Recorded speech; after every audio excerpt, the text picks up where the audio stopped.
Hi, and welcome to the cover video interviews recorded for the comfort of our own homes while we're on lockdown during the coronavirus crisis. I'm joined by Alan Knowles, who's the chair of the Protection Distributors Group, and Roy Mcloughlin, who's the co-chair of the Income Protection Task Force. We're going to be discussing some of the key developments recently in relation to the coronavirus pandemic and how some of the insurers in the protection space have responded to these challenges. So, Alan, could you please start off by giving us a quick overview? I know there's an awful lot to try and condense into a short soundbite, but what are the key things we've seen over the past 2 weeks? I mean, to be honest, just so much has happened in 2 weeks. It feels like such a long time. But I mean, we've started now to see underwriting changes happen with some of the insurance companies. So we're now in a position where most insurance companies are asking, in some way or form, some sort of COVID-related questions. So this could be if someone's had symptoms, whether they've been in contact with someone, whether someone's actually had coronavirus. More often than not, answering yes to those will result in some form of a postponement of cover, which is understandable to a degree. We've seen in the last couple of weeks 2 insurance companies now stop asking for GPRs, so general practitioners reports, where they write out to a doctors for say a life insurance policy. It's only 2 so far. What we are seeing is some other insurers are doing them more selectly. So they might be saying, well, we're not going to offer them for a high sum assured, but we will still write out them for people with medical conditions. And we're also hearing that actually some surgeries, yes, understandably won't return reports at the moment, which again is completely understandable. There are some reports and some surgeries who are returning them far, far quicker at the moment. I'm guessing, obviously, probably less actual patients in the surgery. What is positive is we're seeing more insurance companies now accepting third-party medical evidence. So that would be evidence that's supplied by the customer. So if they've got some specialist reports about their medical condition and they can get them over to the insurance company, we're seeing that being looked at now. Whereas at one time, not every insurer would have done that. I guess a little bit of a danger in not getting the doctor's reports is we do start to look at excluding those people with medical conditions. But obviously, good to see we're not in a position where we have no doctor's reports. We've seen a couple of insurers now start to apply restrictions onto actual policy terms. So, i.e. maximum loadings now being applied at maybe 200%, whereas previously they might have gone higher to 300 or 400%. Maximum entry ages coming in. And I think it's important just to say that's not every insurer, that's not across the board at the moment, but we are seeing some of these things start to be introduced. And obviously, as everyone probably aware, a couple of weeks ago when the lockdown started, we saw all nurses screenings stop, which obviously they had to do because it was a nurse coming out and it was social interaction that certainly wasn't necessary. What's kind of great, I guess, in some ways is that, we're 2 weeks on from that, and we've now got 3 insurance companies who are trialing virtual medicals where, the nurse does a Skype call, possibly posts out a finger prick blood test. And, what an innovative way to try and allow access to insurance still for people who would have otherwise needed a medical and can't. Yeah, and I wouldn't be surprised if we saw more insurers over the coming week or so trialing the alternative solutions to medical screening. Roy, moving on to the income protection side, 2 weeks ago, which seems like an awful long time ago, because so much has happened. We did see a lot of exclusions being put in place for coronavirus for the income protection policies, and at the time, the IPTF understandably said it was understandable. But what other things are we still waiting to hear? Is there a lack of clarity over any sort of aspects that you'd like to see maybe brought to the fore? Yeah, sure. I think, listen, when something comes in that's underwriting that everyone understands, that's fine. And, whilst we want a bit more flexibility in these circumstances, we've got to be realistic. But there are some overhanging issues that I think need to be answered. The word that no one had even heard about 2 weeks ago, furlough, is now tripping over everybody's tongues. And I think there is some ambiguity about furloughing and individual income protection policies in particular. The group market, I have to say, have done very well and have said that if you've got an existing group income protection policy, the sum assured will be based on the pre-furloughed salary as opposed to the post-furloughed salary. And it would be great to get some clarity about what happens there. There are two big issues here. Firstly, there are people that obviously work for companies that don't have group income protection, and they will want some surety about particularly existing sum assureds, and are they going to be covered for their true sum assured? And by true, I mean what they took the policy out for, or are there going to be restrictions due to the furlough, and how does it work out with the tax, etc. But two, obviously the self-employed, and lots of people who are self-employed and small limited companies with a combination of dividends and salary will also be, I guess, a bit puzzled as to how existing schemes will pay out. And what we certainly want to do is give the impression that, in most examples, you're going to be covered for the actual cover that you took out, as opposed to someone trying to bring in some restrictions as to what's happening. So I think to answer that, if our plea to the insurance companies would be, please come out and talk to us about this. And the reason this is really important and really valid is that if you look at other examples of people's finances, whether it's their mortgage or their pension or just their general earnings, the government and various authorities have come out and told you how it's going to work. And yet there doesn't seem to be a huge amount of noise coming out of the industry as a whole, vis-a-vis furloughing. So I think if you said that's what's number one on our wish list, that would be number one. Okay, thanks. And what about some of the key challenges that advisors are facing right now? One of them, I think you've sort of touched upon, Roy, there is that, understandably, I guess, for the first 2 weeks of the crisis, insurers would have been incredibly busy, as we all have been, trying to basically make sense of it all and come up with a sort of some solutions to some of the problems we've got. So maybe sort of at first, one of those issues, maybe we've lacked some clarity and maybe even collaboration around some of the issues. But Alan, are we starting to see more communication and clarity around what's going on? And secondly, what are the key, how can advisors sort of overcome some of the challenges they're facing? Yeah, definitely. So, one of the biggest challenges that advisors will face now is similar to what a lot of us saw back in 2008, which is people who are struggling financially and will be considering cancelling policies. Now, there's one big difference this time around, is that actually I think people will see and will realise that this is a time, because it's due to a pandemic and an illness, that actually cancelling an insurance policy maybe isn't the best idea. But ultimately, when times get tough, people do look to cancel direct debits, of which an insurance policy is likely to be one of those. So, one of the big challenges now is, how do we as advisors, make sure that clients do keep their cover or keep some cover, or if they can't afford it, at least make sure that we help them along in that journey so that they do understand what they're cancelling, that we've looked at every option. So the PDG actually wrote out to all major insurers a couple of weeks ago, just in sort of anticipation of what might be around the corner, and essentially just asking for cooperation and flexibility from insurance companies when people are hitting financial difficulties, and of which a lot of people are. Even when people are furloughed, it's 80%, which, yes, is great, and we'll see a lot of people through, but there is still a cap of 2,500, which, for some people will be a big pay reduction still. There's the self-employed, there's a lot of people who still fall through the gaps. Yes, there's a self-employed, obviously, that's been released recently, but that's not until June, and obviously there are those that'll fall through the gaps. So it's what can we do as an industry now to hopefully help some of those customers. Some of the ideas that we put together were things like improvement on career breaks, which I am pleased to say that some insurance companies have done. I think noted last, there were 3 insurance companies on the income protection side who had made improvements to their career breaks, so that customers financially impacted by COVID could hopefully adopt those.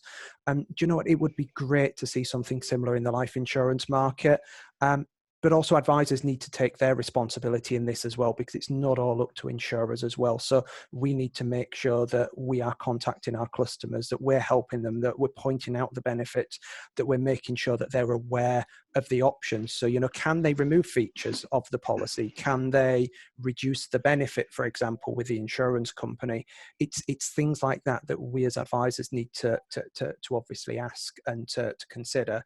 But obviously, from the insurance company's point of view, if there is anything that can be done for a temporary cover reduction, or any kind of a payment holiday to help people through, as we're seeing in other industries, mortgage industry, PMI, some of the general insurances, where these are now being adopted and obviously done. And maybe some. I think I would agree there totally with the proactivity and the responsibility that we as the the advisory community have. It's very, very important to engage with our clients at these difficult times, rather than just be reactive and wait for them to ring up or start cancelling direct debits or something. There's a lot of people in the press who sort of seem to give the impression that people should just go through and cancel everything almost willy-nilly without any responsible thought. And I think their responsibility for us is to ring up our customers and say, look, let's just remind you about what this cover is and how important it is before you just across the board cancel everything. And I think that's where we've got to take this upon ourselves rather than insurance companies, actually, because most protection cases will obviously have been advised on.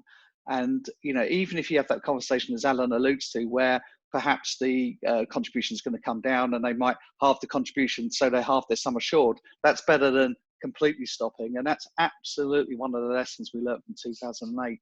And I guess our plea from the PDG and the IPTF would be to all advisors, please don't go off into a huddle here and think that let's batten down the hatches and wait for this to end. Okay, I'd say quite the opposite. We need to get out and start talking to our customers right now and remind them of how important these benefits are.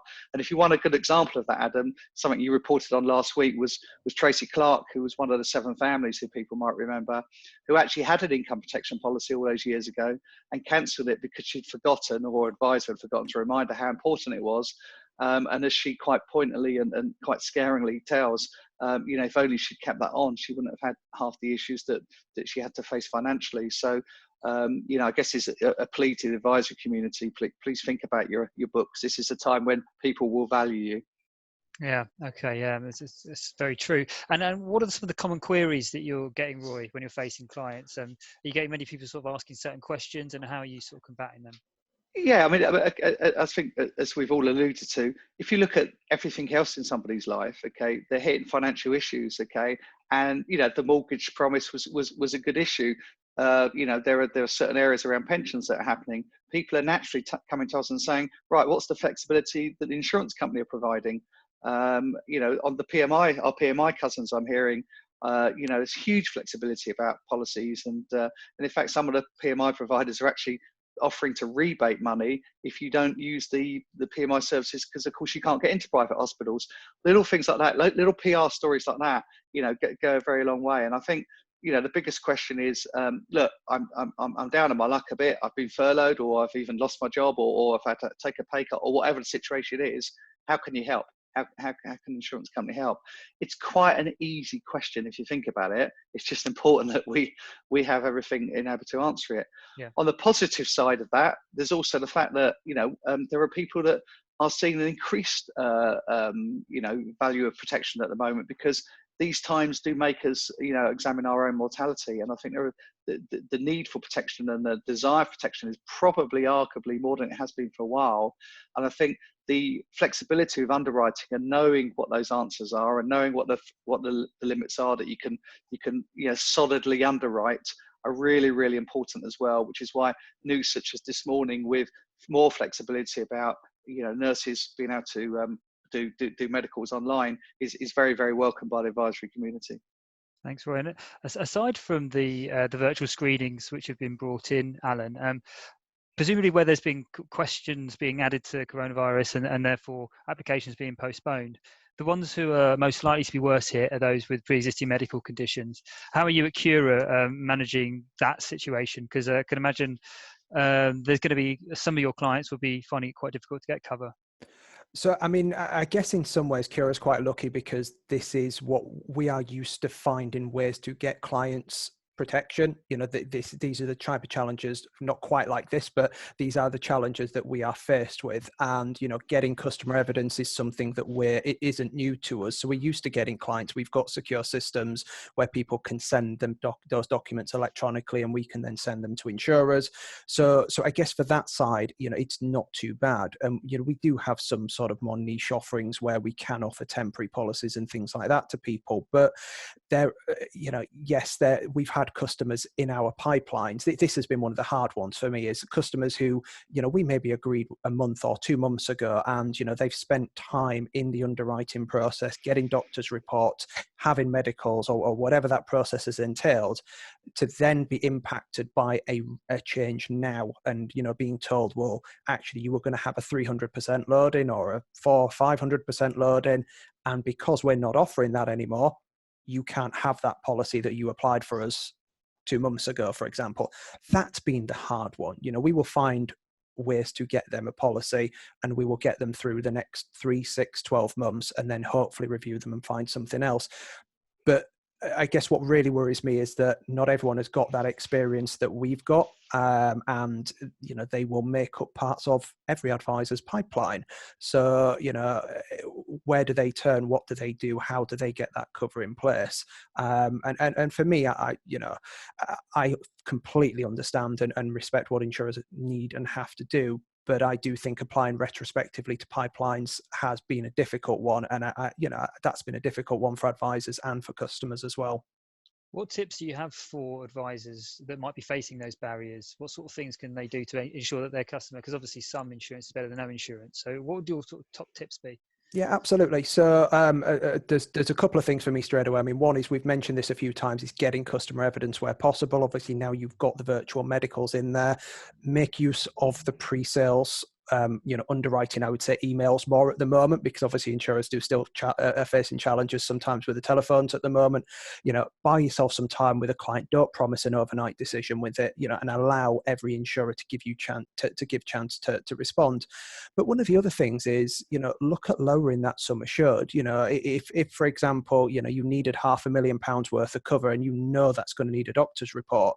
Well, would the insurance company need that for 100,000 or for 200,000? Are there other options that you can look at? And that might only need to be something temporarily, because once we hopefully see this through, and then, we will see this through, but once, hopefully this sees the other side, you can hope that some of these restrictions will start to be lifted or eased. And then you can go back and review those clients and hopefully do something else as well. So Roy, the key to this then is engagement with clients, customers. Yes, absolutely. And I'd also take this across to the business side of things as well, in terms of key person and shareholder protection. Again, SMEs will naturally gravitate towards some of these areas at the moment, with the natural insecurity that there is out there. And what we've also been doing is exactly the same as Alan's been describing, which is writing smaller sum assureds, which probably aren't adequate in normal times, but getting it through, getting it underwritten, with the view that once this horrendous mess is over, you go back and visit those clients, and and go up to to the more appropriate sum assureds. But that maxim of some insurance is better than nothing is probably more true now than it's ever been. Absolutely. But aside from all this, it's really important to remember that coronavirus isn't going to last forever. But in the interim period, we've probably got quite a few advisors out there in particular who may not have the support of a wider network, a big company offering them the kind of the levels of engagement that you might get in a bigger firm. So how can we sort of create more of a community at the moment? I mean, we've mentioned on cover the hashtag no virus anymore day campaign that we're running, which is basically a way of reminding people that A, this isn't going to last forever, but B, you don't have to suffer in silence. We're all in this together. It might not seem like it when we're working at home, trying to manage childcare duties as well as juggle everything else that we have to do in our living room, basically. But ultimately, what are some of the key things that we can do as an industry to sort of create a community around, especially advisors at the moment, Roy? I think there's some obvious takeaways from this. Firstly, NOVAD, for me, the greatest thing about this is that it will all end, okay? And ladies and gentlemen, let me tell you, this will end one day, and it's good to have that light at the end of the tunnel. Engage with others, okay? There are 20,000 plus advisors in this country, and a lot of them are small one-person businesses, two-person businesses, but they're out there probably, with exactly the same issues and exactly the same scenarios as you have. Contact them. There are lots of different social platforms to do this. engage with cover more. I think one of the things that you're looking to do is to help facilitate this, isn't it, Adam? But get in touch with people around the industry, and also read a lot. There's some great articles coming out at the moment about ideas for what to do, and I'd extend this across to our mortgage and wealth management cousins as well, because those are two areas that are probably even more harshly hit than protection to a certain extent, particularly some of the mortgage guys, where from what we're hearing, a lot of that advice, apart from remortgaging, is drying up. Well, maybe that's the time to revisit something along the lines of protection. Same with the wealth managers as well. So I think this is a time to come together, but also think about it from a different level, which is there is a bit of loneliness out there. There are people that are going to be by themselves.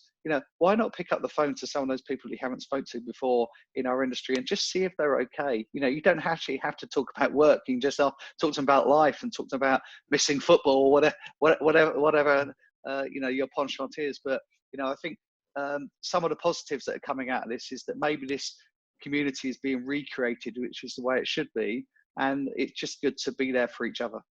Yeah, absolutely, Roy. And Alan, it's great to have the PDG on board for the NOVAD campaign, which is kind of our equivalent of a VE day after this has all happened. I mean, so what sort of advice or sort of wisdom can you share around sort of some of your experiences that you've encountered during the coronavirus pandemic so far?